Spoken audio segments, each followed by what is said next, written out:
And hello, everyone. Good morning, afternoon, evening, whatever time zone you are in. I'm Bill. I am Lawrence Patchman Lang. And I'm Denny Boy Reginald.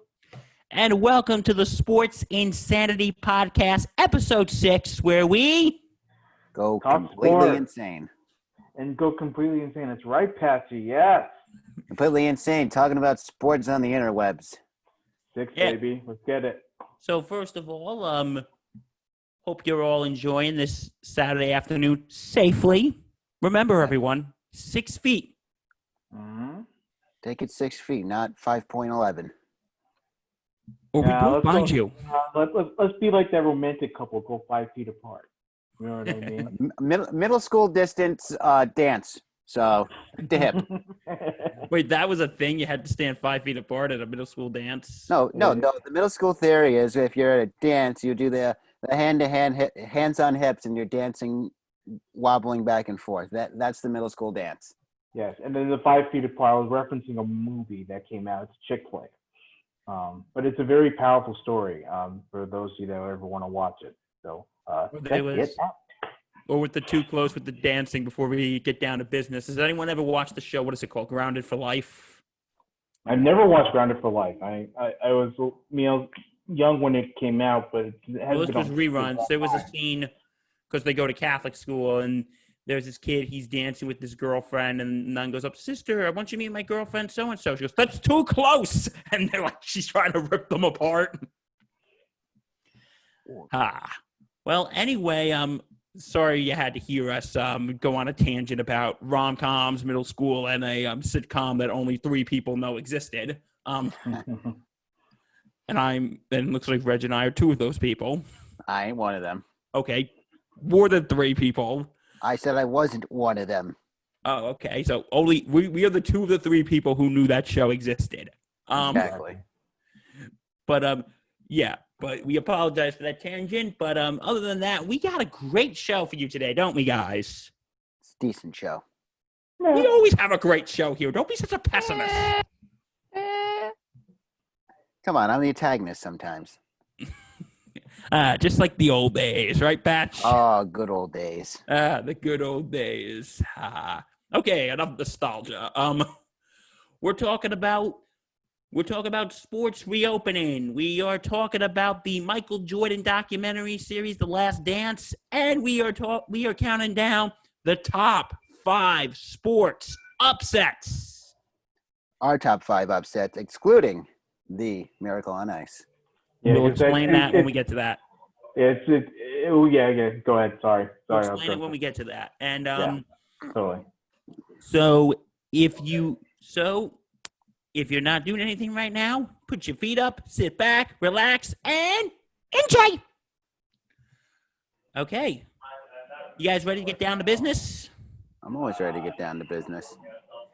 Okay, so we are first going to start talking about the sports that are beginning to reopen, and we are showing signs of life. Applaud! Applaud! It's amazing.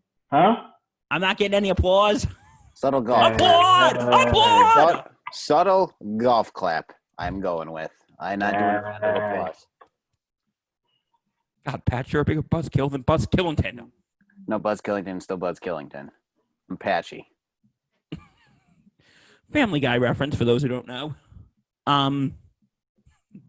Anyway, yeah, we're gonna get onto that, or our show is gonna be a 3-hour conversation about Family Guy. But anyway, so like I said, we are showing signs of life. Sports are beginning to reopen. We still got a bit of a ways to go. There's a subtle light at the end of the tunnel, as they would say. We still got a ways to go, but most of the sports except one, and we'll get to that in a moment. So here's what. First, internationally, I heard that the English Premier League, they were coming back, I think, either June 17th or June 20th, which... 17th, and then I think it's the Italian Premier League comes back the 20th. So that's coming back, which is a good thing. if you're into English soccer. Manchester United, baby. I'm more of a Man City guy. Man City all day. And John Oliver must be happy because Liverpool, his team. Who cares about John Oliver? We talked about him last week. Oh, well, yes, we did, but still. He's a Liverpool guy. No, because there was back when Liverpool, we were first having to shut things down and everything. We were having to shut things down and stuff was getting canceled. He said, I know everybody's upset that they lost something. Like, for instance, my team, Liverpool, we were 2 games away from winning the league championship. And then he goes on and goes, okay, you're going to hear this buzzer when I should stop ranting. And he goes, okay, I'm done. But come on, I've been waiting my whole adult life for this. Okay, I'm done. But anyway, so anyway, English football fans. Get ready. Rest easy. Your sport's coming back. Now going back to our edge of the pond, we got some good news. Decent. I like good news. Do you like good news? I like drinking beer. I do too. Good news sometimes can be bad news. Okay, so we're going to start with the good news. NBA, they are voting Thursday. The Board of Governors is voting Thursday to basically continue, right, Reg? Well, sounds like it, yeah. I mean, sure, it's sort of like a verbal agreement at this point because they did say that they're going to agree to this proposal. So, and we'll have more for you next week. Yeah, totally, and hopefully it passes through because as much as I don't recommend sports coming back, it's also a good feeling knowing that we can escape a little bit and watch some basketball. So that's always a great thing. Unless you're a Knicks fan, it might make you even more depressed. Hey, leave the Knicks out of this. Who cares? The Knicks were not going anywhere anyway, so. But you know what? But you got to think about it this way. Should NBA just pick up from where they left off, or should they do like what the NHL is doing? Just go straight to postseason. There's no need to finish out the rest of the season. Yeah, I mean, look. Here's the deal. If they go straight to postseason, the Knicks won their last game of the season. So Knick fans get to end on a high note. We can end on a high note, exactly. And then still get fundoogled in the draft. Yep. Exactly. We'll get in the 5th pick when we should get the 1st pick. Yep. Absolutely. So I am okay with the NBA ending the season because I don't want to have to watch Knicks games throughout the summer knowing they're fake. It's a waste of time. Just go straight to the playoffs. Let's see Giannis win a championship. How about that? Sounds good. Now let's see the Lakers win it for Kobe. Yeah. I love Kobe. We still miss you. Kobe's a big part of my childhood. Giannis got to win. Sorry, the Bucks are too good. Giannis will win next year. They're doing it for Kobe. But no, I understand. I understand. So the NHL is moving forward with their plan. They're in phase 2 of their reopening, which means they're about to enter phase 2. They're still in phase 1, which is that they're isolating and staying safe, making sure they're not passing over COVID-19 if they have it. But phase 2 would start in June, and that would involve them returning to their training facilities with their teams. And I think it's like voluntary workouts or whatever. So, that's another step in the right direction. But yeah, it's crazy. Then they're playing for the playoffs. They're going straight to postseason, just like you said, Bill. Yeah, which I think is a smart thing to do. Yeah, because again, it's a waste of time. Like what? Waste of time. Like if you and it also balances out the calendar a little bit. I know that the next year the sports calendar is going to be all screwed, like from head to toe. But at least if you go straight to postseason, at least you're starting off a good point. You're not going to finish off a season that doesn't need to finish. Exactly. And also some states like our state, New York, and our friends across the Hudson, New Jersey. Mm-hmm. Well, depends on what day it is. Right. Oh, we're just kidding, New Jersey. We like you. Yeah, they got 3 teams. On some days, we like you. Hey. 1 team. 3. They have 3. 1. 3. 3. And that's a different debate for a different day. They used to have 4, but now they have 3. Debate, we'll be here all night. 1. 3. Hey, do I have to separate you two? Bill, I'll just come over there. I don't care. You don't even know where I live. There's a way to find out, Bill. I can find out easily. Reg, please don't tell him where I live. No, Bill, I can find out. Don't worry. Reg is not going to tell you where I live, so ha! I can find out from other people. Trust me. Okay, moving on. I think a certain Jet fan has been to your house that we know. We're not talking about that. We're going to just move on. All right, we'll move on. But back, yes, states are starting to reopen. They can resume sports. They could resume practice in their home facilities, which means the Giants and Jets, baby.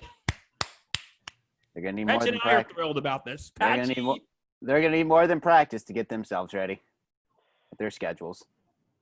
Yep, it's going to be a tough one for the Jets this year. Our schedule is ridiculous. But Too hard. Yeah, who knows? Maybe I'm wrong. Maybe they do go out and they rise to first place in the AFC East. But maybe they shock the world. Highly unlikely because that schedule is ridiculous from first week to week 17. Horrible. And if they make the playoffs. Detailed about the schedule. If you want more detail about the schedule, go watch our show from 3 weeks ago. Episode 3. When we were with our dear friend Sir Eric Franklin, Big Brother Ford. God, he's a lot of names. So anyway, and Massachusetts, I think, is opening next week when it comes to sports. That's what I heard. I think next week. I could be wrong. Yeah, a lot of regions. I mean, regions have already opened up sports. It's just a matter of fact of whether the Northeast is going to start doing it. And it seems like that's going in that direction. So obviously, this is a big breakthrough. A lot of people were doubting sports coming back. So the fact that they're able to make it work is a good sign. And it's a good sign. And it's a positive thing. Like I said before, we need something positive in our lives. And sports was always that escape. And it really hasn't been. So the fact that they're able to finally get the ball rolling in some of these sports, it's pretty cool. It's pretty cool to watch. And, of course, I'm very excited because among those 24 teams is the New York Rangers. They made the playoffs. They clinched. And I'm so thrilled because it's been a while since the Blue Shirts were in the playoffs. So it's always a good feeling. And I think our very dear friend, Mr. Ross Mason, is thrilled. He is thrilled, but it's going to be amazing because 5 of the 6 Canadian teams made the playoffs as well. Yeah, how about that? Let's go Canada. Maybe old Canada can probably bring the cup back home. Please. Our friendly neighbors to the north. I'm tired of hearing Canada cannot win the Stanley Cup, and I'm tired of hearing that the Maple Leafs can't win it. Can Maple Leafs win it for Toronto? My goodness. The city of Toronto's got deserve it. I've been to Toronto. It's a very nice city. It's a beautiful city. I've been there too. It really is. I wish I could go there. I went to a Blue Jays game a couple of years ago. I actually went last year to see the Yankees play the Blue Jays there. Beautiful stadium. I went 2 days in a row. Night 1, I went with my whole family, and day 2, it's like, because my folks wanted to go off do their own thing, and plus my dad was in a little bit of pain. It goes to me and my brother, goes, "Do you guys want to go to the game today? I'll get you tickets. We can go do our own thing, and you guys can go to the game." I'm like, sure. I went to a Blue Jays game. That stadium is, like you said, that stadium is gorgeous. I went to the stadium 7 years ago when I was 19. So, I remember that actually. The lovely age of drinking over there is a little bit lower than us. So, 19-year-old me was happy. I remember seeing that Facebook picture, Patch. It's still on my Facebook memories. It'll come up in July. come up in July, and I'll probably share it. But and I still have the can from the game. Yeah, it was Bud Light, right? Bud Light with the Blue Jays logo on it. It's in my hallway. Were you more just for the can, or yeah, that's enough. I was more for the game too because I think the Blue Jays won that game, and I think they played the Yankees. I would have to go back and look, but I could probably find out. But it was a good game because the Blue Jays won too. Yeah. No, and if that's the case, that just hurts me. Well, I went to Blue Jays Yankees twice, and the Blue Jays won both games, so that was painful. We're getting back to, with hockey, but also, let's get back to the NBA for a second because I forgot to mention this. They're also going to be playing at Disney, I heard. That's the tentative plan. They want to play the games in Disney. That way, everyone. Disney is reopening July 11th. That's what I've heard. Yeah, Disney plans to open mid-July with reservations. So that way, they're probably going to be cut off on some parts. So basically, what that means is okay, that way they're going to control the population that's going to be inside Disney. So instead of Disney being Disney where it's an hour wait, you're going to probably see it at probably 25% capacity, if that, because they want to control. If God forbid someone has the coronavirus, they can shut it down quick instead of mass population flocking in and all right, hey, shut back down. And Disney's a big hub, so that's probably the right move to do. Good. I know plenty of friends that had to cancel their Disney vacations because of it. Yeah, it's kind of sad because a lot of Make-A-Wish trips had to get canceled because of it. Yeah. But, and, I'm hoping that the NBA can finish their season at Disney and just Disney overall. I really hope that they can reopen in a safe way. Well, that's their plan. And families can, go back. And of course, like I said, and I hope it really depends on how long it takes. But, I hope those kids who had their Make-A-Wish trip canceled, really hope they can get them rescheduled. But, we have to wait and see. And, getting back to the NBA, it's, also if Disney reopens, they're going to keep they're going to keep the games closed to the public unless you're watching them on TV. There's no fans. No fans for a long time. No fans. No fans are probably out till 2021. I agree. Yeah. You'll be lucky if NFL games have fans, it's going to be 25% capacity, and they're going to be spread out every 6 seats or every 3 seats. That is going to look weird as hell, but we got to do what we got to do. Here's an interesting thing. Since Disney and the Orlando Magic Arena, since they're so close to each other, is it possible they can just have a hub for Western Conference and have a hub for the Eastern Conference? Like, you really think about it? Could. I don't know if it's probably not part of their plan, but it's that's something that they should really consider because it's that's a good idea. You're gonna pile up teams just to play at Disney, it's a lot of teams, a lot of players. And that could even cause problems with this whole COVID thing. Right. Because everyone's in close quarters. Mm. Reg, write a proposal and send that to the NBA next week. They'll reject it in 2 minutes. If the NBA is listening, they don't care about the fans. They care about their interests. And again, we're just random people in New York who have a podcast. Yeah, no, they're especially not to listen to a Knicks fan. Well, come on, let's get real here. 2 Knicks fans. Yeah, they're not going to listen to us. Of us. If we were maybe a Lakers fan or a Milwaukee fan or any other team than the Knicks, then there's a slight chance. Slight chance, but highly unlikely. If we're a Trailblazers fan, we might have a shot. Oh, my God. Strong fan base, though. I like Portland. Okay, and we haven't heard much from the NFL. Well, right now it's on time, so that's a good thing. I hope so. A lot of these states, they still got to allow the teams to practice. And that's something that they really need to worry about. I'll be honest.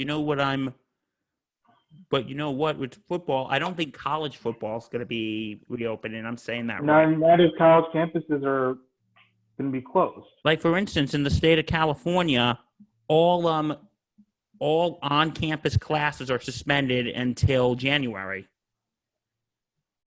Yeah, that's going to be a hard thing for the NCAA to deal with. And I know the NCAA came out and said, I believe, don't hold me to it, but I think they did say that if there's no one on campus, then there's no games.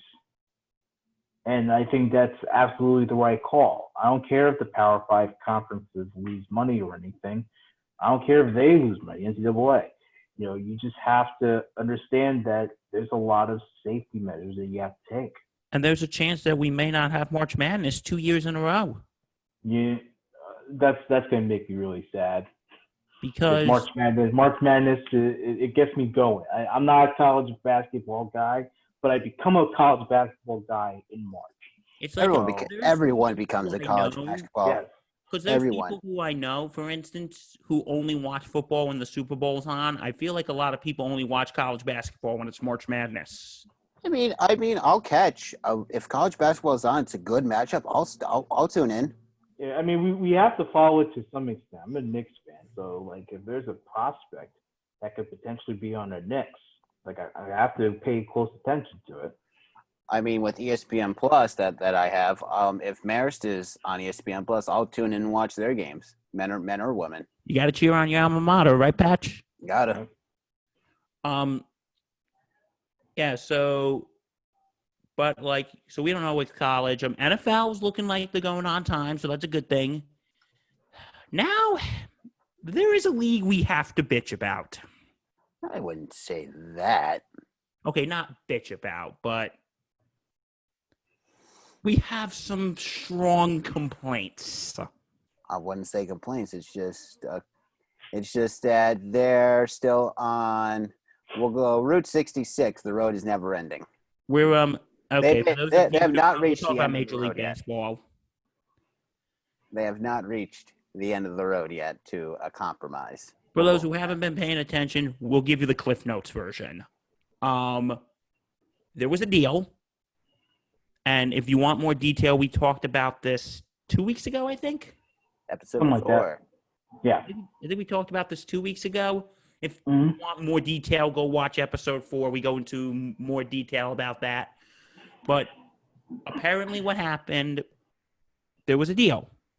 The owners approved, and one of the parts of the deal was there was going to be a 50-50 revenue split. A 50-50 revenue split.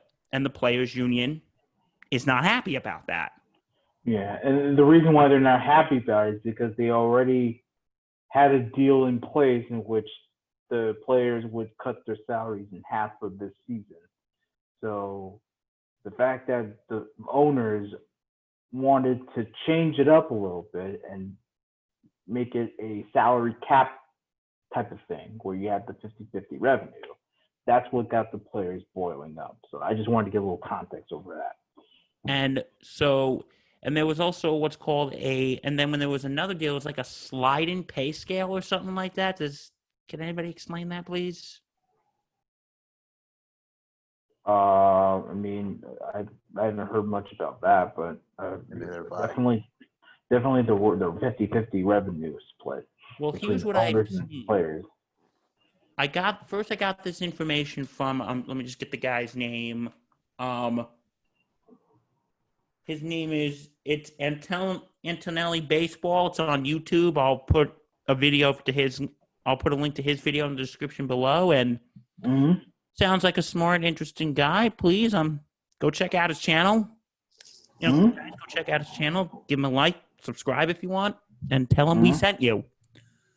But he put up a tweet that was first from Jeff Passan. That's how you say his name, right?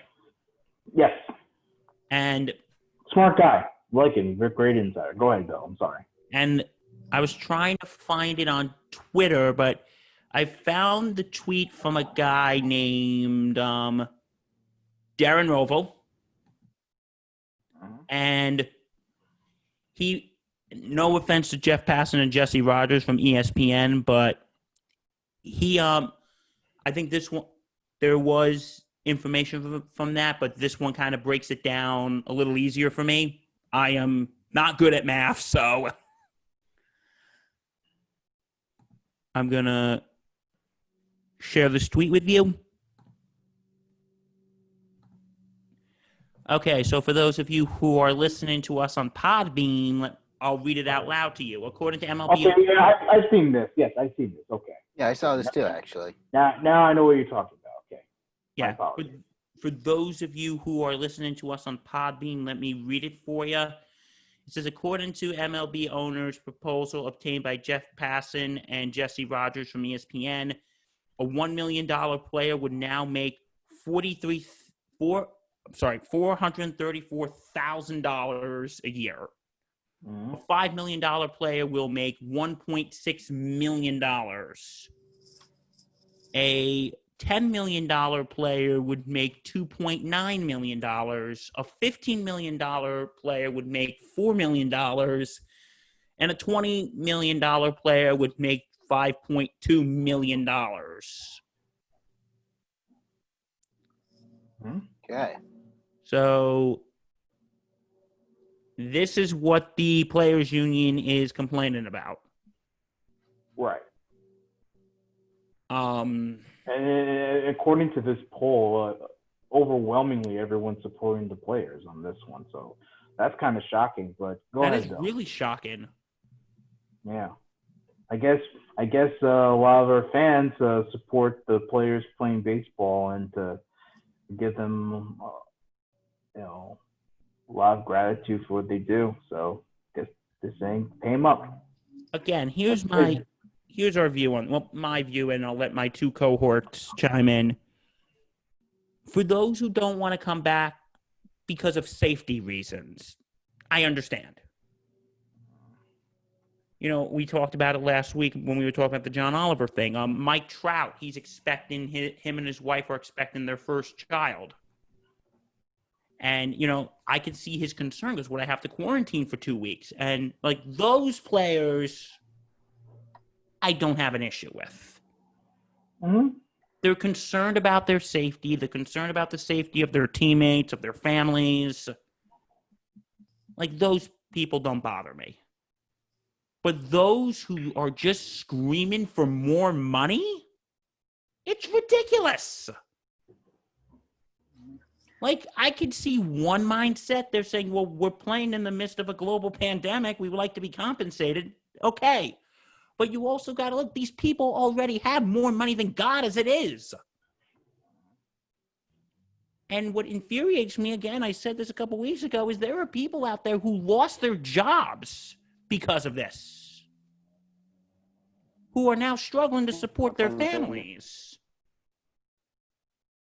and pay the rent and put food on the table. And yet these people, what? Because you're going to be making, what was it? I'm not going to share it again, but what was it? Because you're going to be making $5 million instead of $20 million? I'm sure you could get by with $5 million. Am I right, guys? Just a little. For 1 year, I think you'd get away with $5 million. I think I could. Am I sounding crazy for saying this, or? Put it this way. If I had $5 million, I would probably do multiple podcasts because I would not have a care in the world. Because you have $5 million. I have $5 million. I can live off $5 million the rest of my life. But it's I think Reg, what do you think? Well, what I'm more upset about is the fact that they're having a labor dispute during a pandemic. That's the thing that really upsets me the most, is that they're using this pandemic to get into a labor dispute. I don't understand it. Look, here's the deal. These teams, their owners, they haven't made a dime yet this year. Everything's been closed. The players, they haven't made a dime yet this year. There's no sports to play. There's no baseball right now. So it's come on. And then when you come back, if you come back, there's no one going to be in the stands. So there's no food to be sold. There's no merch to be sold. There's no tickets to be sold. So then I just don't understand why they're getting into this dispute during this time where people are struggling to either stay alive or struggling to get by if they are alive. Like, come on. Like, you can't use you can't use this time of pandemic to be in a rift, in a labor dispute. I don't get it. Look, I understand both sides. Team's not making money, so we need to make sure that we need more to sustain the players. And then the players like, well, we're putting ourselves out there and risking our lives and stuff. So I get it. But you can get by without having to make your millions this year. Okay? It's not a good time to be talking about the greed on both sides. This is both sides. The owners are complaining, the players are complaining. This is not a good time for anyone to be talking about capitalizing on money. It's just ridiculous. It's not a good time to do it. And that's what's frustrating the most, because I just want to see people play baseball. I would love to we just want to see baseball again. And look, I like the fact that the players are getting incentives for playing. But I just want to see you play. I want to see my heroes go out there. I've been depressed for these past few months. So the fact that if I could see baseball, it makes me much happier. So it's frustrating having to watch this unfold. And if there's no season because of a labor dispute, it's going to be. I'll probably continue to support baseball stadiums because baseball is my favorite sport. But it's going to be hard to get me out to the ballpark if they're going to cancel over a labor dispute, not because of a pandemic, but because they couldn't decide on how to make money. It's silly. It's just silly. Pat, you have anything to say on this matter? Well, when I saw the headline the other day, I think it was in the New York Post at the grocery store when I was working, about how the players would make X amount of dollars. I think Mike Trout off his contract would make $5.7 million. The way you look at this is that, to me, I think the players are trying to be greedy a little bit because they're not making their full salaries. And then it comes to the point, are you really going to be that upset if you don't make your full contract this year? Come on. Be smart here. Look, Mike Trout has a brand new contract. Okay, but he made how much money last year? Couple, I think $10, $20 million last year. You're going to be that upset that you don't have that money. You're going to be that upset you don't bring that money. You're going to lose half your earnings. It's 1 year. It's 1 freaking year. You make millions of dollars. It's not like you're making $10,000 in a year. Like a lot of people are in this country. To go the Dak Prescott way. Oh, I can't. If I don't get this money, it's not going to support my fanny. Really, it's making you look like a greedy. You know what? I'm not going to say the word because I like to try to keep it clean. But come on, be an adult, grow up, get over it, and take the offer. Oh, you're upset because I make $20 million. I'm going to make $5 million. That's not good. I'm like, really? Someone would a minor league baseball player would probably play for that. And I'd rather have the year of the scabs where minor league baseball players come in and just play for that kind of money. And that's another thing. Minor leaguers, they just got their season is cut, right? Is that what's happening? Their season's not cut. It's the fact that their organizations are just starting to cut players.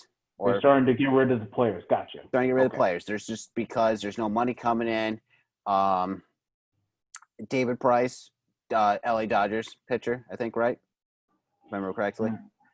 He is donating $1,000 to each minor league player to help them, or not. It might be more than that. Don't hold me to it. But he came out to help support minor league baseball players. He's given $1,000 to, I think, every minor league player in the Dodger system. Good. To help out. That's wonderful. Round of applause to him. But to get back to it, the players doing this is making them look like a bunch of greedy people. Come on. As we go back, you're going to be that upset for 1 year. Fine. You know what? I'll come in and play for $400,000, and I might go 0 for 180 and then get a hit, but I'm going to come in and play and just be happy for the opportunity. You know what they should do?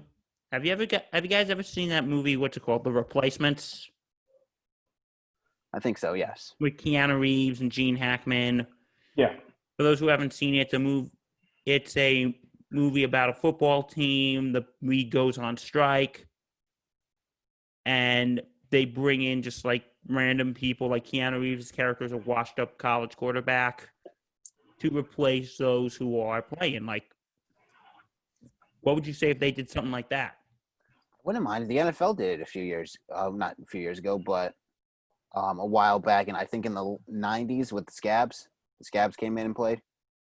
Redskins. So, honestly, these minor league players that are in the minor leagues and they're getting cut by these teams, if the Players Association doesn't agree to this deal, I would absolutely bring up those minor leaguers and I'll watch them play because they're making nothing compared to these $1 million ball players. And I'm seeing that there's some teams that are going to start. They're still going to give them $400 a week. The minor leaguers, that is. I think the White Sox are involved. The Royals are involved. I think the Twins are as well. So that's. I mean, it's $400 a week is chump change, but it's like, you know, it is what it is. You know. Yeah, like Absolutely. Tricky situation. Unless you're like a top prospect in the minor league system where you get that big signing bonus, it can mean a lot. That $400 extra bucks. If you're let's say 22-year-old still living at home, it's $400 more a week you're bringing into the household through this stuff if your family's not working. And also, I was watching ESPN the other day. Maybe I heard it the wrong way, but it said that minor league baseball, like in the future, could be deeply affected by this. Well, minor league baseball already said they were going to be cutting teams after this year. So certain things like the lower levels might be losing teams. Like if you're a short season A team, or even some rookie teams, even maybe some single A affiliates. Some of these leagues may not even exist. These short A, season A, a lot of these are not going to exist. People like Patch and I, who grew up in basically small towns, wouldn't you say? Yeah, I would say we grew up in cities where minor league baseball is here. And, you know, like a lot of people, like that's the thing that brings the community together. And because there are people, you know, who can't afford to go to Yankee Stadium or Citi Field. Right down there. It's a 45-minute drive for me, but for $12 I can It's sit like 20 minutes. Yeah, for $12 I can go watch a baseball game, maybe see a future prospect, get their autograph. You look at the Hudson Valley Renegades in the area. Couple big stars came through the area. Josh Hamilton. Off the bat, Josh Hamilton, Evan Longoria. And I think Wade Davis came through. But to say you could see the future star, that's where we go to. And to say maybe the Renegades might not be here after this season because of minor league teams being cut, but then again, they can still be around and they can just be shuffled around. They could be moved up. They could become a single A affiliate. Well, still a single A affiliate team, but become a full season A affiliate. It's that big question mark right now for minor leaguers and minor league baseball. Yep, and then, you know, just adding on just the fact that, you know, an economic crisis, you know, added on by this pandemic is going to affect the minor league even more. It's just devastating. And the MLB, like you said, already starting to cut that stuff, to the fact that they might cut even further just to save even more money as a result of a lot of stuff going on in this world. It's sad. It's really sad, and I feel bad for those communities. You know, I'm spoiled. I got professional leagues across the entire city down here, you know, but, you know. And you got minor league teams too. Yeah, true that. I mean, but, you know, to be honest with you, it's not as popular. Minor leagues, you got to go to Brooklyn or Staten Island. Exactly, yeah. And maybe they affect those communities. Maybe they bring a lot to those communities too. So It's frustrating. It sucks. Like, listen, here's what I have to say before we go on to our next thing here is, like, I hope they can strike a deal. I hope. Yeah, you just hope, because you see the NBA, they're coming together. The NHL came together. So it gives us hope, but they have to get this greed out of their minds. Like, I get you're losing money, but it's not as bad as other people going on in this world. You know what I'm Because, saying? like, for instance, because of all this thing, I've been out of work for 3 months. Mm-hmm. Well, in a couple of weeks, it'll be 3 months since I last worked. Mm-hmm. I'm very fortunate to, work in a essential business in a grocery store, but then again, I lost my other job at the bowling alley. People don't know, Patchman is a avid and actually works in the bowling alley, but not working in that business not for the last 3 months has been sad because, it's a little home away from home. Yeah. Like we're stage 4. We're stage 4 of reopening. We're the last business to reopen. Not the last business, but like one of the last few businesses that have to wait to open. Yeah. And right now in our area, I think we're on pause for stage 2. And I'm in the same boat as well. I'm in phase 4. If it's okay, I don't want to say where I work if that's all right. But I'm in phase 4 as well. So, listen, MLB players, there are people who have it a lot worse than you do. Mm-hmm. And I just want to say about minor league teams, and like, listen, I'm sure like this year, even if minor league does come back, there's not going to be fans. Well, I don't know. Maybe, I don't know. Let's just. Oh, don't count on it. Just don't But count on next it. year, if there's still minor league teams out there, here's what I will say. Please, if you can, go out and support your local minor league teams next year. Don't take it for granted. It's right in your backyard. Like, trust me, I like Major League Baseball more, but, go support your minor league teams. Of course, absolutely. Because, they could be the future. And a future player can come through. Yeah. And I've seen it personally going from Renegades game. Yeah. Evan Longoria spent 7 games with the Renegades. That's it. And dude hit 4. Dude hit 3 or 4 home runs, and next day, bye-bye. He was up in Double-A, I think. Yeah, and as you can see, this is a kind of a sensitive thing for Patch and I because we like in our area, the Renegades, like during the summer, that was That's your thing. It was like, all right, you know what? I don't want to do a bonfire anymore. Hey, I don't want to do a bonfire. I don't want to go for a walk. You know what? Hey, let's go to a Renegades game. $6 is the minimum. I think it's the lowest ticket. $6. Great food prices and great fun, great entertainment. Yeah. And that's just not the plug because I work there during the summer. So like I said, next year, support your local minor league teams. Uh-huh. Okay, now we're moving on to a thing that we should have okay, this was my fault. We should have talked about this last week, but it took me forever to watch it. So beautiful. At least you watched it. At least you watched it, Bill. It took me 5 days to watch it, but I did it. Why did it take you 5 days to watch it? You're doing nothing. Well, here's the thing. If I watched all 10 in one day, I would forget. It would be like cramming for an exam. Fun fact, never studied for an exam. And how did you do? I passed 95% of the time. That is passing, That is a very interesting thing because, quick story before we go back into this. I remember when I was in high school, I had a friend at the time, like he never studied. And there was this one time, like he didn't study and I was like glued to my notes for like hours trying to retain everything.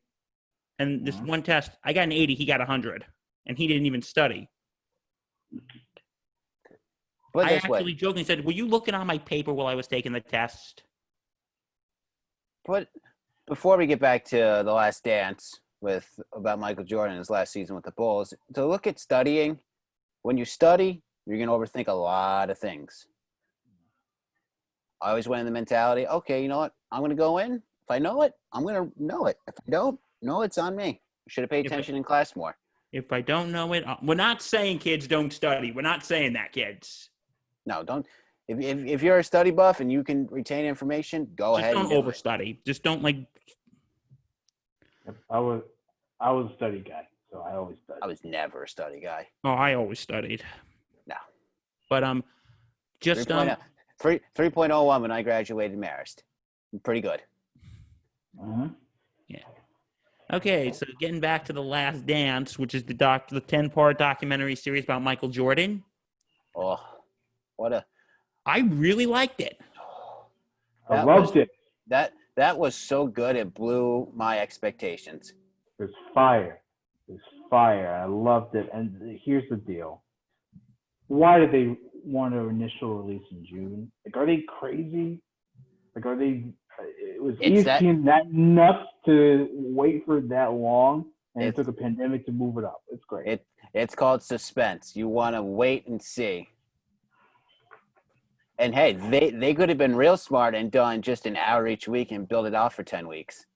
They were very fortunate to give us, hey, here's episode 1, 2, 3, 4, 5, 6, 7, 8, 9, 10, and 5 weeks. Instead of saying, hey, you know what? We're going to start this over 10 weeks and have you keep waiting for the next episode.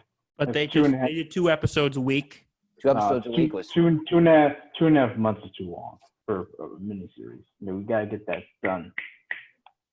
And you know what? It shows sort of the you know what I liked about it? It didn't show it was like a whole out success story. Like, oh, the Bulls were so great in the 90s. You know, it shows some of the dark side of it, if you know what I mean. Hey, it showed the middle to late 80s and how the Bulls were just the laughing stock.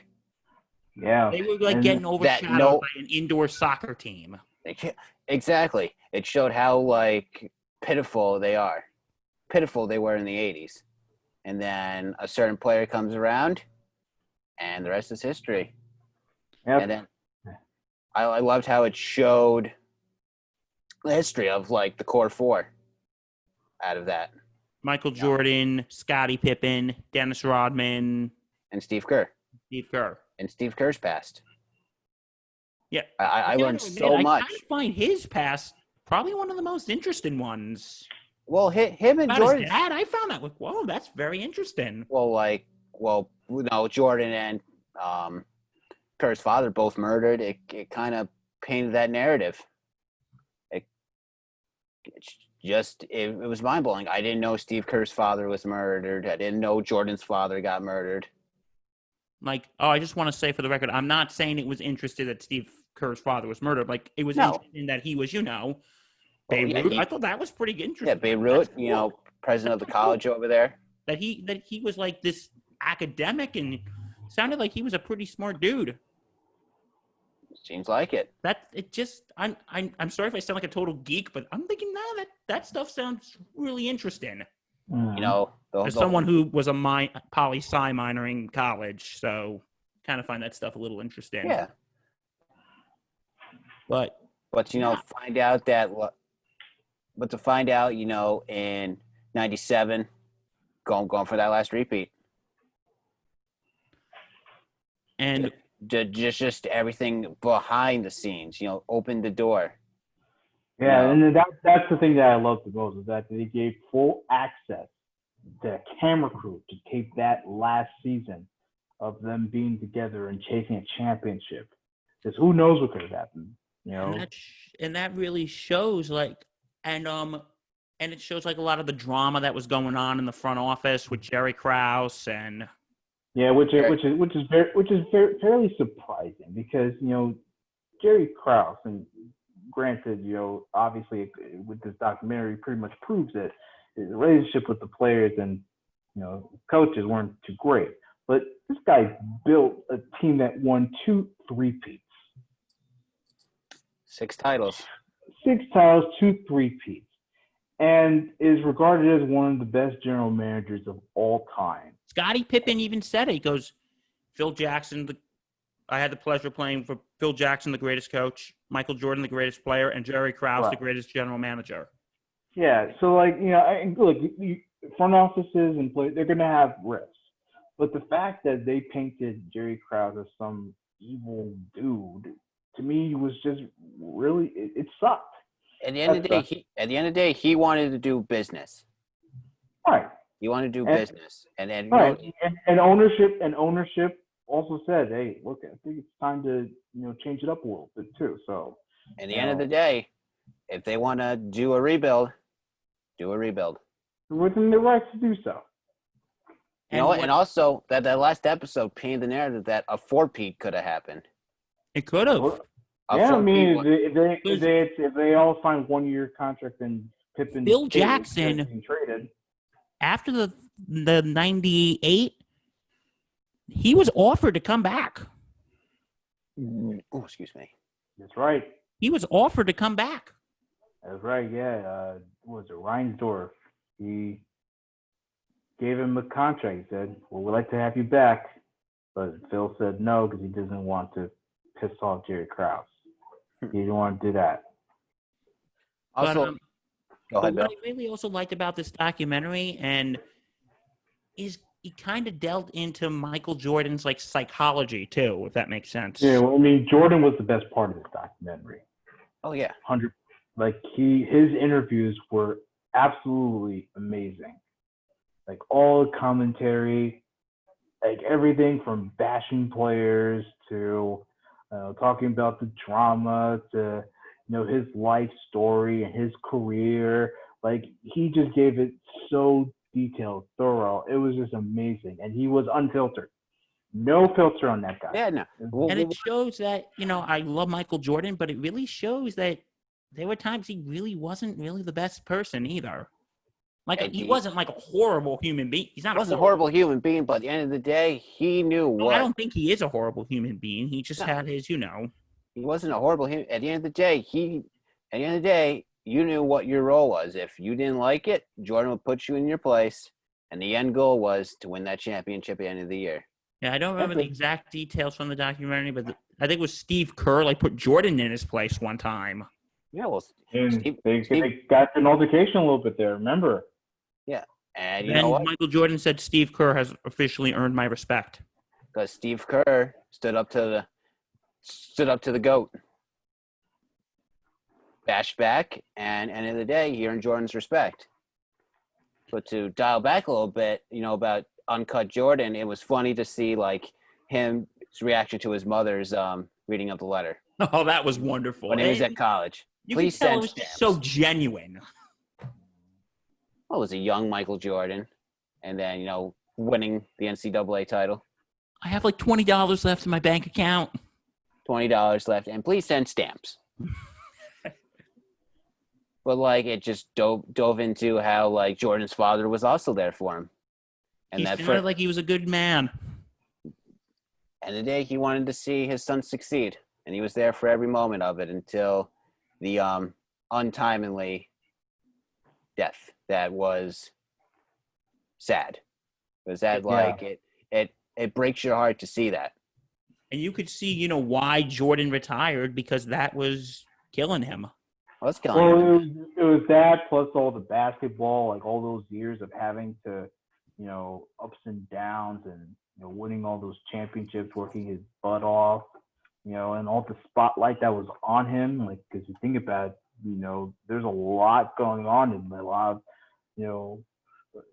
when it comes to gambling, when it comes to the locker room drama, and the fact that he had to face the Pistons and he had to overcome that, there was a lot on him, and it was just tiring.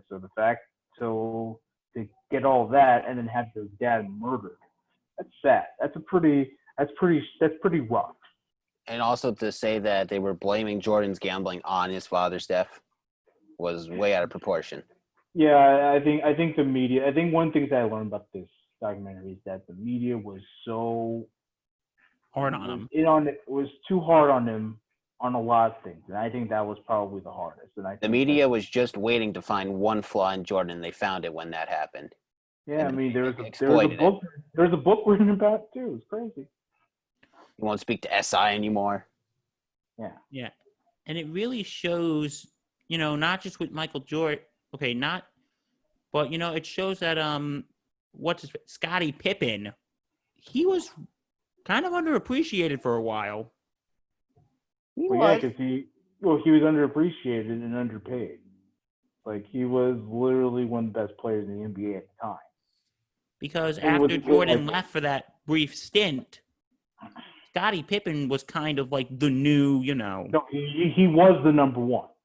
He was the new number one. He was the one that was going to carry that team through failure or success. You know, my personal favorite, well, it was a personal favorite part when like in 95, when there was speculation Michael Jordan was coming back, and like the week before he came back, they showed a video. They showed the camera was on Scottie Pippen. He's wearing Air Jordans. He's pointing to the Jordan logo, and he's going, Yep, come back. You're coming back, buddy. and there's all these rumors. It's crazy. And yeah, but it really shows you that when Jordan came back that year, they were kind of not good. Well, it's not that they weren't good because they made the playoffs, but Jordan wasn't Jordan. He still had the baseball body. He didn't have the basketball body. Yeah, And to be honest with him, if Michael Jordan is listening, which he isn't, but that'd be awesome if he was though. But I think he should have waited till like the 95, 96 season to come back instead of. Well, think about it this way. He did what he wanted, so I'm not going to attack him. Well, think about it this way. He wasn't because the issue was the strike in baseball. Absolutely. And the fact that the idea of replacement player, he was just not into that. He was not going to wait that long. You also look at that. At his brief baseball career, dude started 14-game hitting streak. Yeah. Amazing.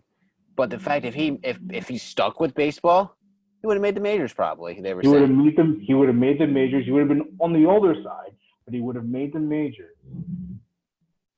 And I don't know how his career would have panned out, but he would have been maybe the hypothetical goes to the World Series, becomes the first basketball player.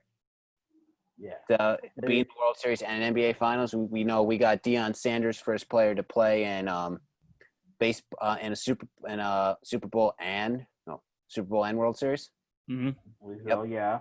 Then of course there's the others that also had dual sports. You had Bo Jackson. Yeah, Bo, unbelievable talent. But in both sports. You know the joke always going on. Oh, LeBron can be a tight end in the NFL, and that's always the what if factor because of his. Oh my God. Oh God, I wonder how that would go. But you know what's also the You know what's also a But I gotta tell you, I think being teammates with what's his face, Dennis Rodman, was a hand. I would have loved the handful. Would have loved to be part of a team with Dennis Rodman. Dude's a colorful character. And Carmen Electra, who was married to him for a year, even said it. It was a handful being with him. And can we all say she still looks amazing? No. Top notch, for sure. She looks good. Top notch, for sure. And of course, the one episode I was waiting for was when it talked about the flu game. Oh, I wanted to talk about that. So. Yeah, and imagine getting food poisoning the night before a game. Yeah, Michael Jordan even said it was food poisoning. And the flu. It brought closure to that, but to say that 5 people showed up at your hotel room with a pizza would raise a big red flag. Yeah, but why and how that he just ends up eating all of that pizza, and then he gets sick from it. It's crazy. Do you guys think it was the food poisoning or the flu? Food poisoning. Well, he said it was. He said it was. But Jordan came out and said it was food poisoning, but he ate the whole pizza to make sure no one else, if something happened to it, he got someone else sick. Exactly. But I remember Scottie Pippen was recently on some show on ESPN, and he said, "Do you think it was food poisoning or the flu?" It was the flu. No, food poisoning all the way. Because he was good in like 2 days. Because listen, I'm not a doctor, so I am not one to give medical advice. Mm-hmm. But if you had the flu, food poisoning, Michael Jordan was good in 2, maybe 3 days. if you have the flu, you're sick for at least a week. Right. So I'm starting to think it was maybe food poisoning. And Michael Jordan himself even confirmed, yeah, I had food poisoning. But So, but the fact of the matter is, he still came out, he still played, even though he was visibly ill. I give him credit because if that was me, I'd be in my and had bed. a good game and had a great game. Just show you the mental toughness of a great player. You know what what part really found me getting emotional? He had a security guard named Gus. Oh yeah, that was awesome. And Right. this was around like after Jordan's father was murdered. Gus was like Jordan's father figure, and Gus ended up getting diagnosed with lung cancer. Mm-hmm. And there was times he was away because he had to go treatment. And I think it was Game 7 of the Eastern Conference Finals. After the game, Michael Jordan gave the game ball to Gus. That was amazing. I got to admit, I got a little choked up watching that. I wouldn't say I got choked up. It brought feels in. Yeah. And but it really shows you he's like that guy, like him or hate him, Michael Jordan, you have to respect him. You respect him to the end of time. Like, if not, he's the greatest player to ever play. Yep, and this documentary pretty much solidifies that. It seals the deal. LeBron can do whatever he wants for the next God knows how many years he plays. Michael Jordan's the GOAT. You look at tier basketball. You put Jordan on top. You throw Kobe in there. You throw Kareem. You can throw Magic Johnson, and then you could maybe throw LeBron in there. But it's like, to be honest, Michael Jordan was kind of a little before our time. Was a little bit. Like we were really because we were really, really young when that was happening. When he was with the Wizards. Wizards, yeah. 03. But because our generation was more like Kobe, Shaq, LeBron, Allen Iverson. AI. But there will be listen, like you said, but I want to talk about Dennis Rodman just for one quick second. How he skipped out on practice to go do wrestling with Hulk Hogan. WCW. That was hysterical, but it's like WCW. But it's like, oh, Dennis Rodman. But I don't really expect anything less from Dennis Rodman, to be honest. Dennis Rodman went and did that. What did he do? He came to practice the next day. Dennis Rodman took a little extra time with his 48 hours of vacation. Yes. But at the end of the day, Dennis Rodman came in and performed. Yeah, and he always did. And that's the one thing that everyone's been very consistent about in that documentary was that when Rodman was playing, he was playing his butt off. And he was going to give it all he got. Absolutely. One of the greatest rebounders. And sometimes you just got to give him his space. Yeah. I got to admit, like the part 5 when they showed Kobe, there were a little bit of the, oh no, he's not with us anymore. Yeah, it's still hard to believe. It's still very hard to believe that. And there was like that, because this was around the time, I think that was the 98 NBA All-Star game that Kobe Bryant played. Am I right? Or it was the one at the Garden? MSG, it would have been Jordan's first end. So it would have been 95, I think. No. I think this was the... You know what? Let me fact check that. I'll fact check. Continue. I got it.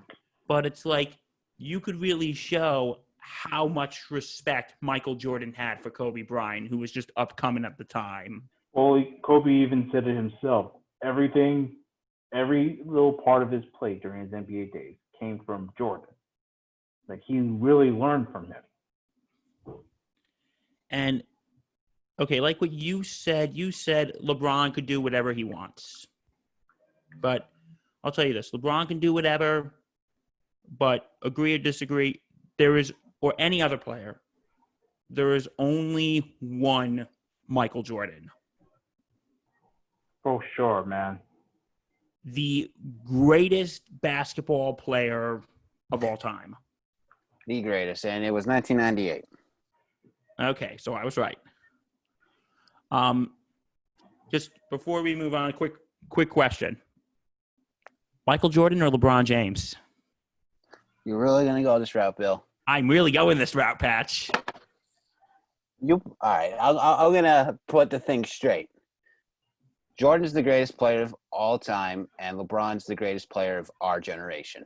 Okay, that's fair. That's Fair fair. enough. We're gonna end it. We're gonna end it there. I'm ending it right there. Reg, Well, yeah. everybody same gets a thing. word in on this one. Reg, Same thing. I think of all time it has to be Jordan, but of course, LeBron. You can't just ignore that LeBron is also of big greatness too. So, I have to say for our time, our lifetime, LeBron is absolutely the best, 100%. Well, I'm going to agree with you. I think LeBron is like the Michael Jordan of our generation.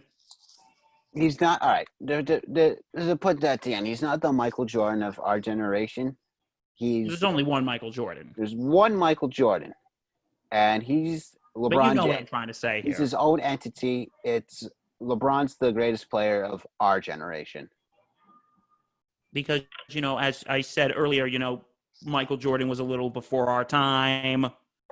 But the funniest thing is when we say LeBron's going to be in a Space Jam sequel, and Michael Jordan was in the first one. So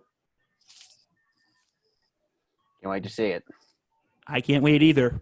And we're going to give you a very thorough review on it. No, we're not. No, that's for a job with me and Justin. Justin, if you're listening, shout out. Okay. First of all, guys, I want to apologize that we've been going on so long because... Well, we've been going an hour. Yeah. We got one more thing for you, we promise. Okay. Okay, so I think this has been becoming a weekly thing lately. It's our top 5. Yeah. Hey, I keep coming up with them, so... Would you like the Nobel Prize? I want to take the Nobel Prize. I would take a little bit of credit for coming up with stuff to talk about. No, I give you credit, absolutely. Trust me, laying in bed at 11 o'clock at night and coming up with something, I'm like, oh, that'll be perfect for the show. Let me write that down. And I like it. And all right, Pat, would you please explain to our lovely fans what our top 5 is this week? All right, our top 5 this week is the greatest upsets in sports, excluding the Miracle on Ice. So Miracle on Ice is out of the picture for today. Like, okay, I have to tell. I actually told my dad this story that we couldn't. I said, Dad, I'm trying to think of the 5 greatest sports upsets. He goes, well, number 1 is going to be the Miracle on Ice. Like, we can't pick that one. He's like, what? Yep. Why? That is like the greatest thing ever. It might be the greatest thing ever, but you have to throw that out for a little while to talk about other upsets that happen. I'm just quoting my father here. It's too predictable. Everyone's gonna. No, and like, listen. At first, when I saw it, like, he was my mind. Like, what? That's like the greatest upset. And then I thought in my mind, goes, Bill, the list is gonna be too damn easy if you put that at number 1, because everyone puts it at number 1. And no disrespect to the 1980 U.S. Olympic hockey team. We mean no disrespect, but I think it's time we give some recognition to some other great moments. Isn't that right? Just a few others. Okay, so I'll be honest. This list was a mix of easy and difficult. It took me about a half hour to do mine. It's just that it literally took me days to think of one more, but I think it's time you all know something. My mind is a very scary place. My mind's out there, so we're in the same boat. Okay, so Reg, would you like to start with your number 5? My number 5. I'm not a huge UFC person. Just letting everyone know out there. But when Ronda Rousey lost to Holly Holm in that matchup, I was stunned because everyone was praising Ronda as this freak of nature. She'll never be beaten, undefeated, undisputed, greatest of all time. And then she gets beaten by someone that hasn't really fought. So, that's my number 5 for sure. Fun fact about that, it's like one of those, and this could be another discussion for a future thing. Discuss where moments in sports history happened. We can do a top 5 for that. Discuss what? Top 5 what? Okay, so where you were moments. So hypothetical, where were you when, Okay. like, I'll do an example. Where were you when UMBC beat Villanova? Exactly.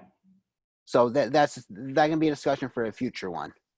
Oh, we can do that in the future. So to That's go a off good that, idea, Patch. Well done. I was at my aunt's house in Maryland when I found like a stream on Twitter where it was showing the fight, and to watch her lose, I just laughed my ass off for a good 2 minutes. Yeah, because finally she got a reality check that she was beatable. She's human. yeah. She's human. Can I move on to my number 5, please? Absolutely. Sure. Okay, my number 5 is I have 2 March Madness moments on my list consecutively.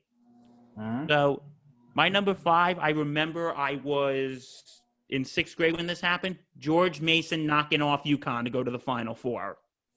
All right. Because back in the 2000s, as everybody knows, UConn was like the top school for basketball. And I remember, I'm actually going to say I remember when this is where I was when this happened. I was at my friend's house, my neighbor's house, and then my dad came over, and we're all watching the game like, oh my God, this actually might happen. And that was like one of the biggest shockers ever. Unfortunately, a couple weeks the next few days later, they lost in the Final Four, but Yeah. When you beat number 1, it's always sweet. yeah, No that was amazing. Hands. Yeah. All right, Patch, what's your number 5? Jets beat the Colts in Super Bowl III. Okay. Broadway Joe comes in and pulls the upset of that decade. We're going to win tonight. We're going to win tonight. And granted, it's the only Super Bowl the Jets have won so far, but that's my number 5. All right. Reg, your number 4? Okay, my number 4 is UMBC beating Virginia. Number 1, Virginia in the first round. Like, the fact that you have a Maryland team from Baltimore County, very small college, in an unknown conference, coming in and beating an ACC team. Number 1, the overall number 1, I believe Virginia was, if I'm not mistaken. They came in. I don't know. Yeah, they beat him. They beat him outright. So that's my number 4. That was pretty sweet to watch. I was in Detroit when that happened. So I was in a 99 bar and grill restaurant in Vermont, and we were all going nuts in the bar. That's great. Drunk off our butts. Hey, Reg, you said that's your number 4? Guess what? That's my number. That's my number 4 as well. Hey. Twins. Yeah, I thought that was I remember watching that. I was in my basement. It was actually the night before my birthday. Mm-hmm. I was watching the game, and I'm like thinking, holy crap, is this really going to happen? This is really going to happen. A 1's going to beat a 16 going to lose to is going to beat a 1. I mean, 16 is going to beat a 1. It's amazing. You know what it makes me think of? There's this Buffalo Wild Wings commercial that airs around March Madness about a guy who has made like multiple brackets. And he's like, why'd you make so many brackets? I got to be prepared. Like, oh, the number 1 teams, how predictable. Look. Or what if we have when a number 16 team beats a number 1 seed? And that guy's bracket was finally worth something. To go off that, my number 4 will make it 3 in a row. Mine as well. We all picked the same thing for number 4. Yeah. Hey, you gotta. Sometimes the stars align, and we all pick the same thing. Sometimes. Yeah, and get this. Before that, number 1 seed versus 16 seed. Number 1 seed was 135-0 before that loss. So eventually, the upset of the century would happen, and UMBC was the first. Yeah, and it's amazing. It's absolutely thrilling. So finally, I was always thinking, what if one day 16 beats a 1? And it finally Like, happened. will that ever happen in March Madness? And it happened, and it was great. It was just unbelievable. All right. Reg, you're number 3. My number 3 is Mississippi State beating UConn in the women's Final Four. And here's why. And look, I'm a huge UConn women's fan.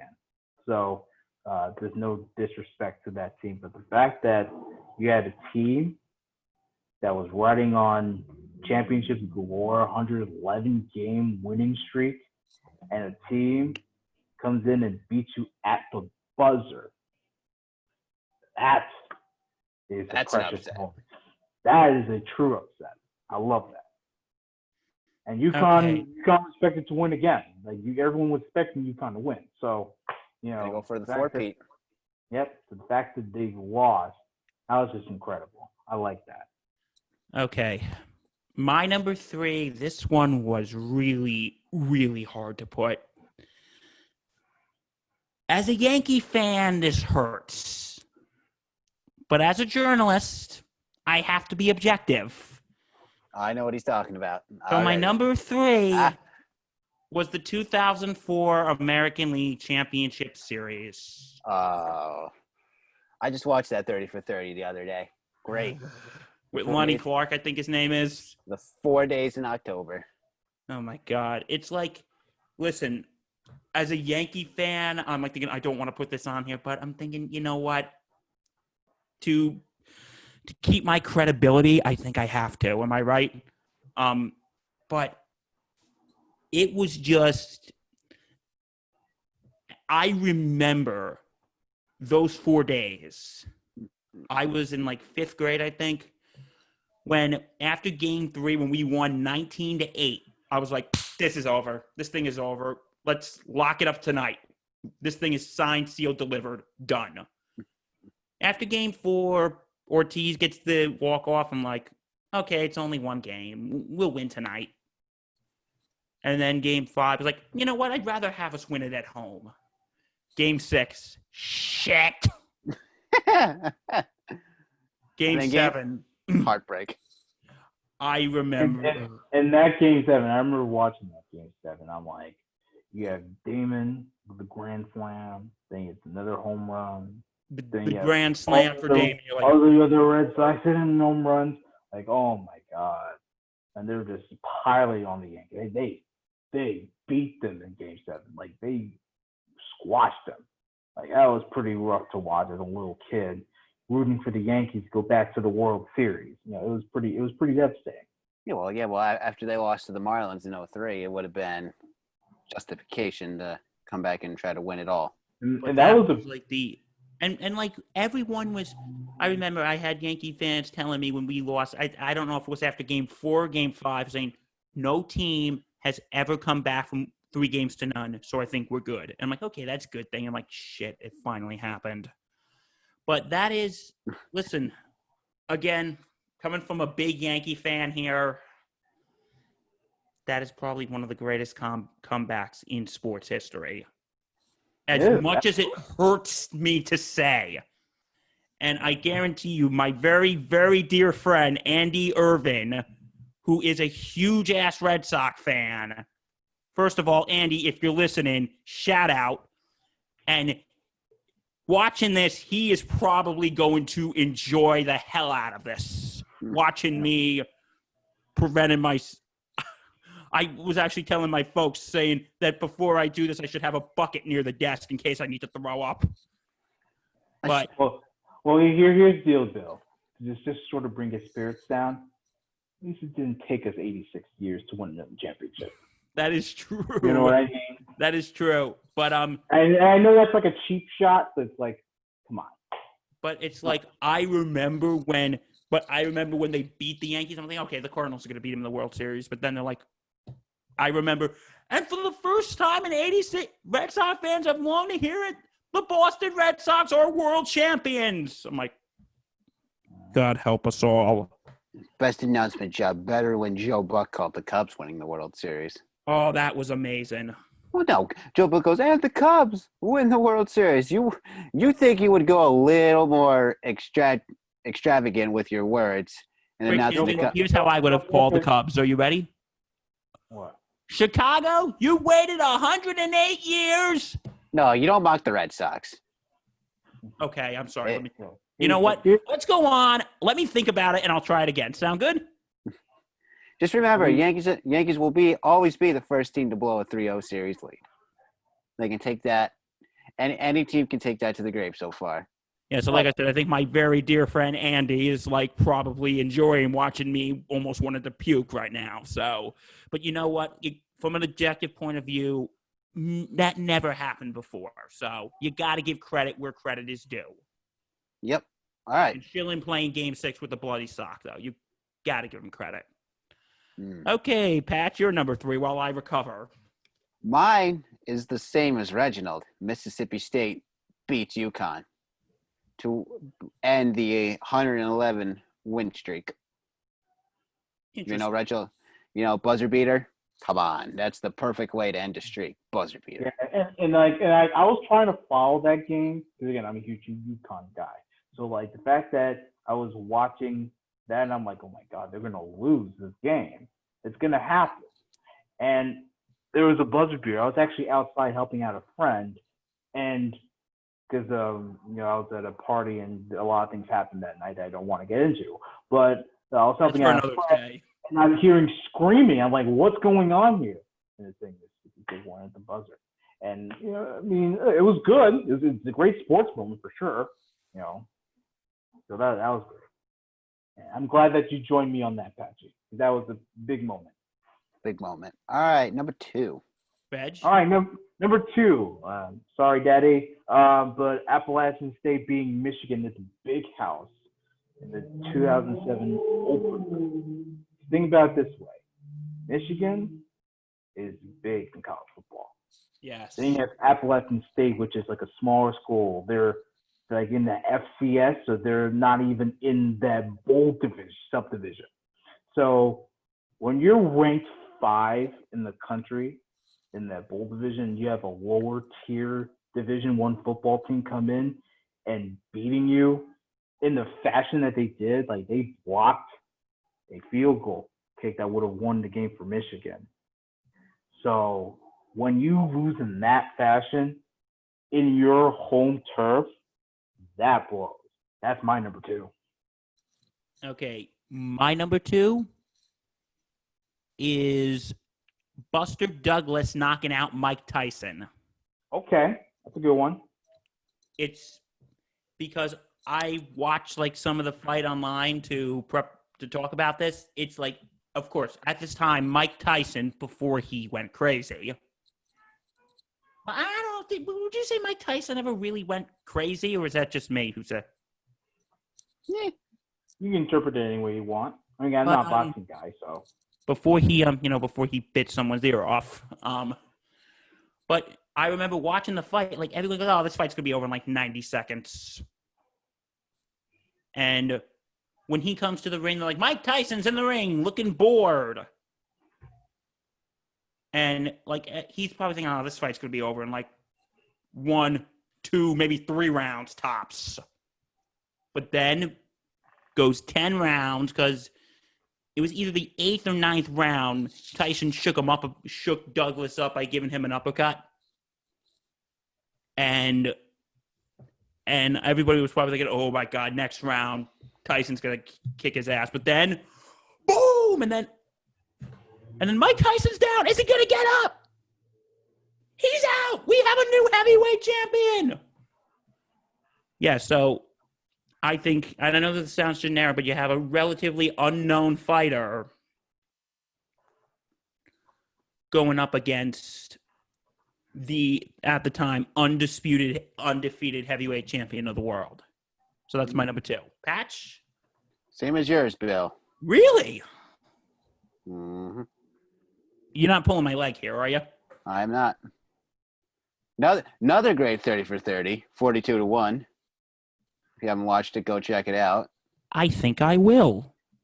talks about the betting odd end of it, but just to think that even Mike Tyson is vulnerable.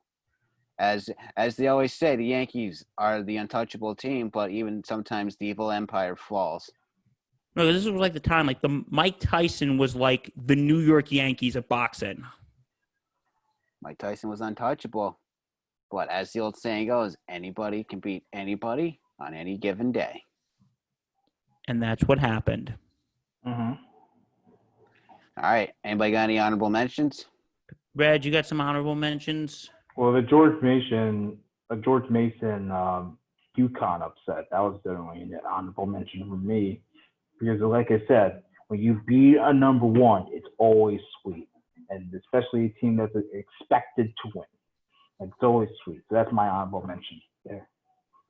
I wouldn't really consider what I have an upset, but I just thought of it, so please forgive me.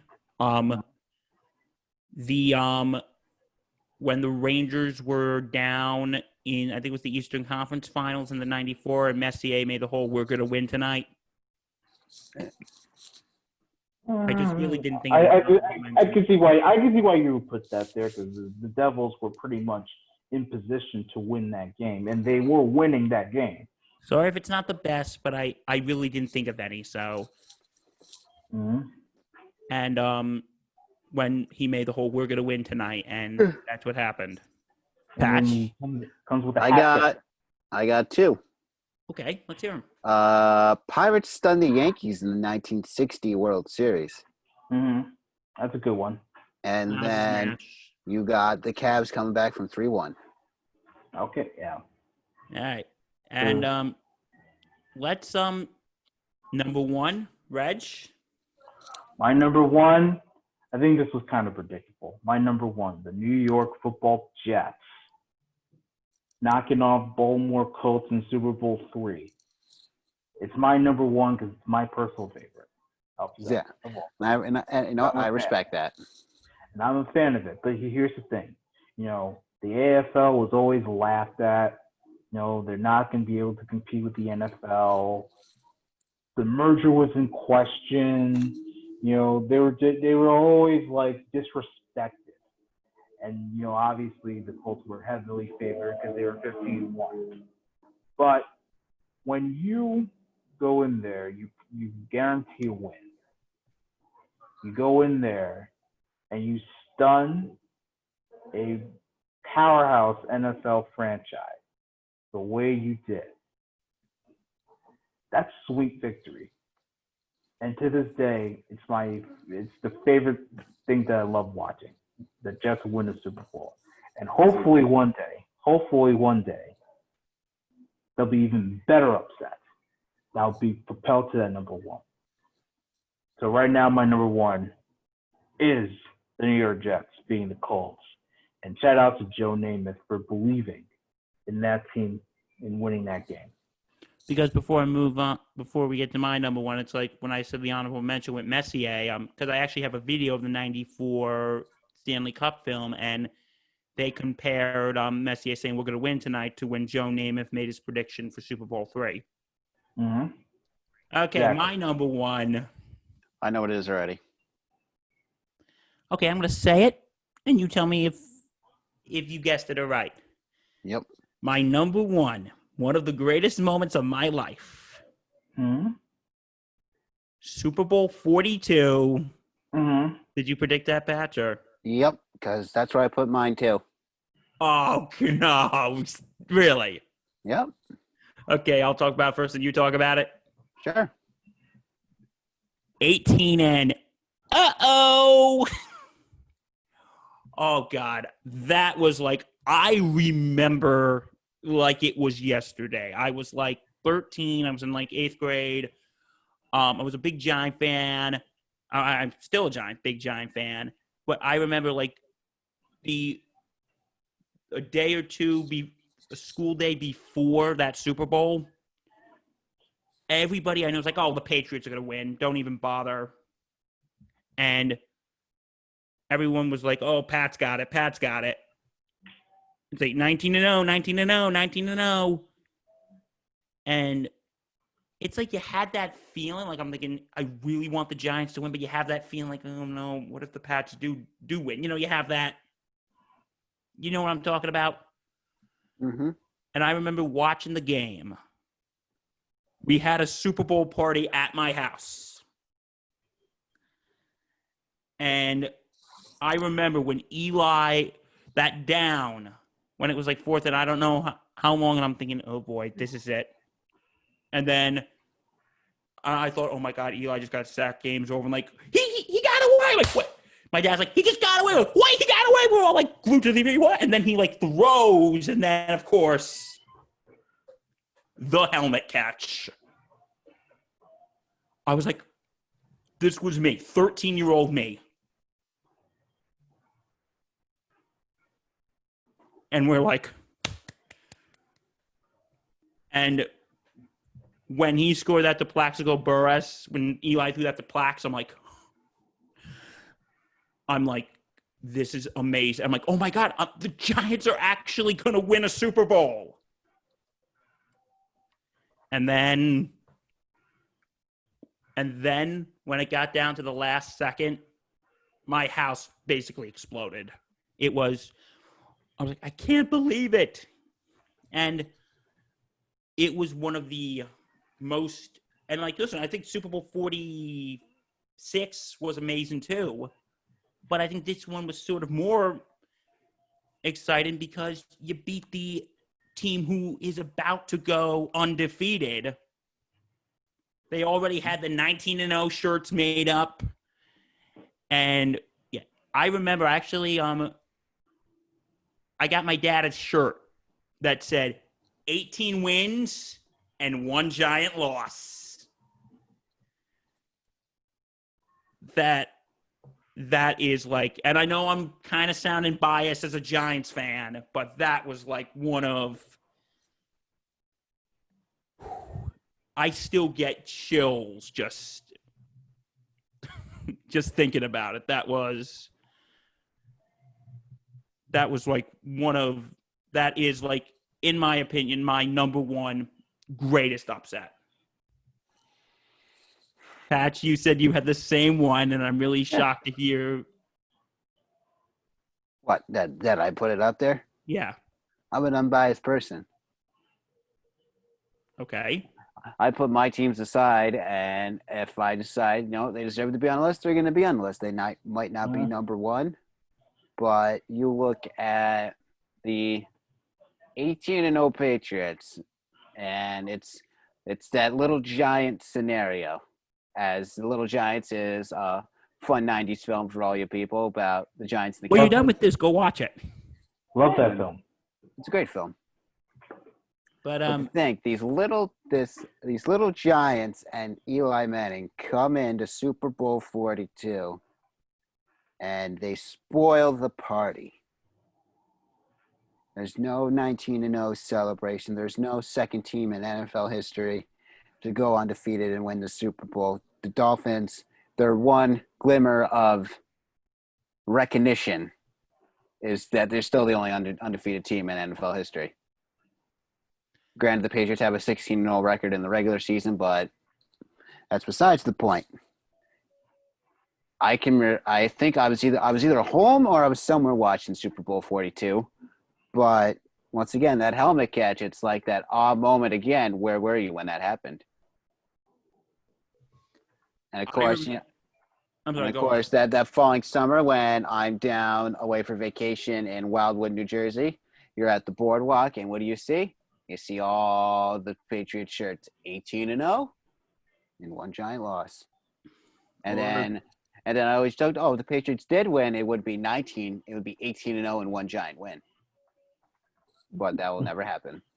Or the other one, like I said, 18 and uh-oh. Somewhere in a parallel universe, the Patriots did go 19-0 and did beat the Giants, but not in this universe. Yep. And I remember they were actually airing that game a couple weeks ago on Fox, the Super Bowl 42. And we have a family friend who is a huge Pats fan. And we saw him via Zoom a few days later, and my dad goes, "Hey, Ted, guess what we were watching the other day?" And just really quick, in Super Bowl 46, the other one, we were at his house watching that game, and my dad and this gentleman, Ted, he's a very good family friend of ours. He goes, "I'll bet you $20 whoever wins." He goes, "Sounds good." Giants win, and that was when Victor Cruz scored one of the touchdowns, and my dad goes, "Teddy, here's my deal. You can keep the $20 if you do the salsa with me, the Victor Cruz salsa. Right. You can keep the $20 if you do if you salsa with me." And Ted goes, "Here's your damn $20." But yeah, getting back to Super Bowl 42, that was like the greatest upset ever. Not greater than just being the Colts. Okay, listen, I actually I asked a question on our poll, and like, listen, I'm not bashing our audience here. But our audience, I think, got a little confused when we said upset because they gave us some moments that are not exactly upsets. Right. But, since I love and respect our fans, of course, I am going to read them out loud. Mm-hmm. And we are a judgment-free zone. Okay. We'll comment on it, but we're not going to – guys, listen. We'll comment on it, but we're not going to say, "Oh, my God, you're stupid." Okay. We get it. We probably got a little confused. So here's the response. Okay. My very, very dear friend Justin, when the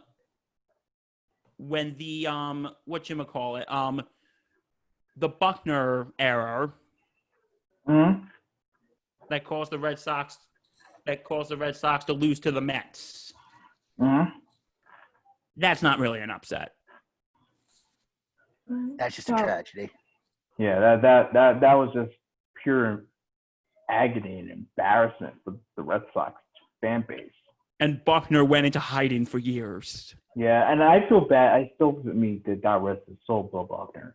I still feel bad. But the thing is, he endured all that. I don't really blame Buckner. I kind of really blame Bob Stanley.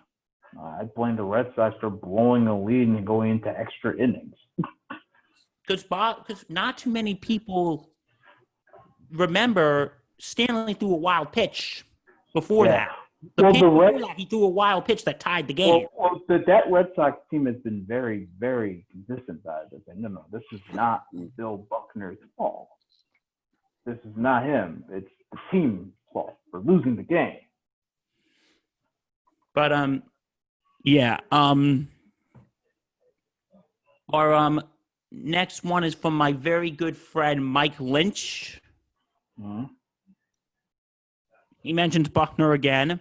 And this one, 1978, which, okay, maybe I can sort of consider this an upset. Mm-hmm. The Bucky Dent one, because don't forget, leading up to that, the Yankees were 14 games behind the Red Sox. Yeah, but the Yankees made a huge comeback to win that division. Yes. So I can consider that an upset because they were down 14 games. Yeah, but the Yankees were surging. And then, of course, they ended up winning the championship. Go ahead. Then remember, deep to left. Yastrzemski will not get it. It's a home run. Mm-hmm. And our good friend, Sir Eric Franklin, Big Brother Ford. Mm-hmm. When the Thunder choked 3-1 in the Western Conference Finals, and the Warriors choked in the next round in the finals. Okay. And I think there was a comment, I can't see it, I don't know if it was deleted or not, when the Jets beat the Colts or something like that. Again, it's mine, so that's awesome. And this wasn't an upset, but this is from our good friend Ross. I didn't understand this one. the butt. I know. We had said it was going to be a judgment-free zone. I think it was Patchy who said that wasn't an upset. That was just a tragedy. That's not an upset. That's just adding to the pain. It's embarrassing. Jet fans for years. Poor Mark. And it defined Mark Sanchez's career, which is a shame because Mark Sanchez actually had a good start to his career. People forget that. But carry on. Yeah, but okay. Listen, guys, we know you. Maybe we were a little vague when we said upset, and for that we apologize. But we said it specifically. Sports upsets. When we say upsets, we mean the underdog against a heavily favored team, and the heavily favorite loses. Like that's when I think of upset. So I was actually kind of surprised when people actually presented a lot of stuff that wasn't really upset worthy. But I appreciate the insight that people get. I learn a lot. You know what, guys? We're feeling generous today. We will give you all another chance.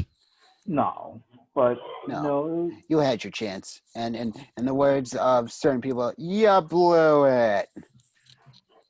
But you know what? This is what I found interesting now. Of the top 5 we've done so far, we did with the polls, we did the movies and the songs. This one got the least amount of responses. Well, people are busy. Well, I also think maybe because this. I'm not worried about people answering to our polls or. No, I'm not worried. I just found it interesting. I mean, I think maybe because the other two really didn't specifically have to do with sports, if that makes sense.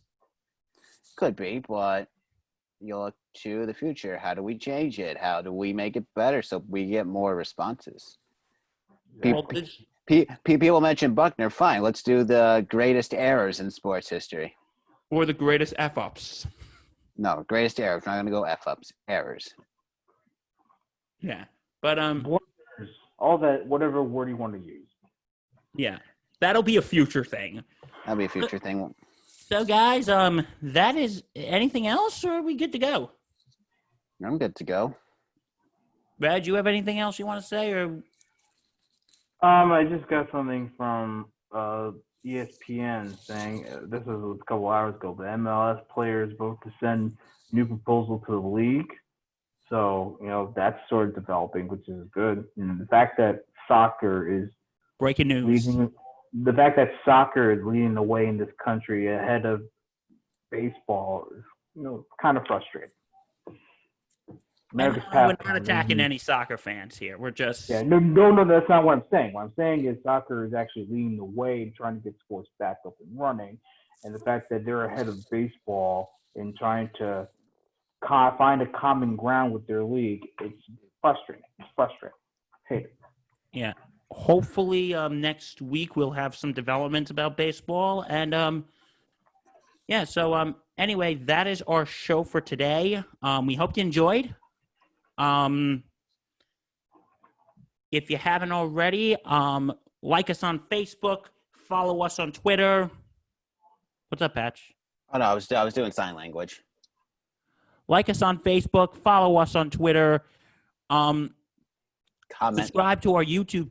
Like, comment, subscribe to our YouTube channel, and hit that bell to get daily notifications. Follow us on Podbean and our email, which will be below. So that is our show for today. I'm Bill.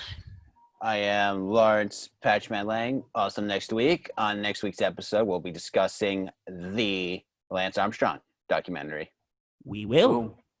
And I'm already mind blown by it. Wait, is it only 2 parts or? It's 2 parts. Yeah, 2 parts. Part two is tomorrow, and then they follow up, I think, in 2 weeks with B. Water, and that's Bruce Lee's 30 for 30.